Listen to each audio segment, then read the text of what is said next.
પ્રોહિબિશનનો ઘટનાપત્ર કેસ શોધી કાઢતી ગાંધીધામ બી ડિવિઝન પોલીસ મહાનિરીક્ષક શ્રી ચિરાગ કોરડિયા સાહેબ, સરહદી રેન્જ ભુજ તથા પૂર્વ કચ્છ પોલીસ અધિક્ષક શ્રી સાગર બાગમાર સાહેબનાઓ તરફથી પ્રોહિબિશનની બંદીને નેસ્તનાબૂદ કરવા જરૂરી સૂચના આપેલ હોય, જે બાબતે નાયબ પોલીસ અધિક્ષક શ્રી મુકેશ ચૌધરી અંજાર વિભાગ અંજારનાઓ તરફથી પણ જરૂરી માર્ગદર્શન મળતા પોલીસ ઇન્સ્પેક્ટર એસવી ગુજિયાનાઓ દ્વારા આ બાબતે અસરકારક કામગીરી કરવા જણાવેલ હોય, જે અન્વયે સર્વેલન્સ સ્ટાફના કર્મચારી પોલીસ સ્ટેશન વિસ્તારમાં સતત પ્રયત્નશીલ રહેલ હતા। દરમિયાન મળેલ બાતમી હકીકત આધારે મચ્છુનગર રોડ પાસેથી ટેન્કર વાહનની અંદર ગુપ્ત ખાનાઓ બનાવી વિદેશી દારૂનો જથ્થો લઈ જઈ રહેલ ટેન્કર GJ 33T5925 વાળાને રોકી પોલીસ સ્ટેશન ખાતે લાવી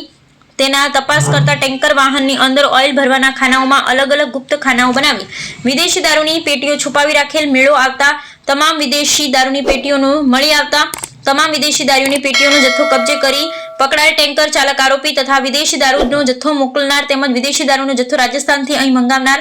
આરોપીઓ વિરુદ્ધ પ્રોહિબિશનની કલમો હેઠળ ગુનો નોંધી આગળની વધુ તપાસ હાથ ધરવામાં આવેલ છે।